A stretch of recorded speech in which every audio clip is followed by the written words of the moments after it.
Y estamos capacitando para los censistas y supervisores para el Censo Nacional Indígena. Tiene un capítulo aparte dentro del INE, el Instituto Nacional de Estadística.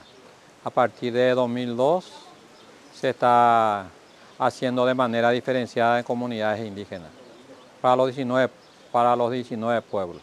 Y nosotros tenemos 67 comunidades establecidas en el departamento de Caaguazú, de los cuales son 63 del pueblo Mbga y una comunidad Che, y los restos son de la comunidad Aba Guarani.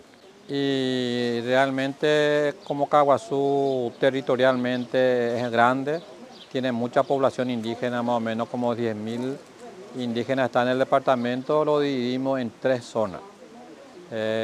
Y 14 distritos de los 22 distritos que tenemos en el departamento tiene población indígena y lo hacemos, por ejemplo, cada 30 familias un censista, cada 2 censistas tenemos un supervisor y también tenemos responsables zonales que manejan 4 distritos.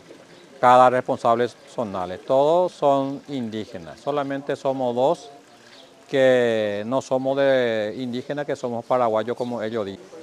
O sea que hacemos capacitaciones por zona, nosotros le llamamos zona o territorio. La primera capacitación se hizo con el pueblo H en la zona de San Joaquín, que ellos hicieron y pidieron que sea totalmente diferenciado para el pueblo. Otra capacitación tuvimos en Caaguazú para los distritos de Juan Manuel Fruto, Caaguazú, Rey Tres Corrales y Coronel Oviedo. Otra capacitación tuvimos el viernes y el sábado en Nhu para los distritos de Nhu, Vaquería y San Joaquín.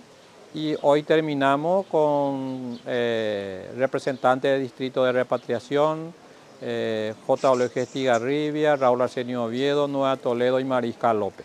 Y acá lo que concurrieron más es censistas y supervisores.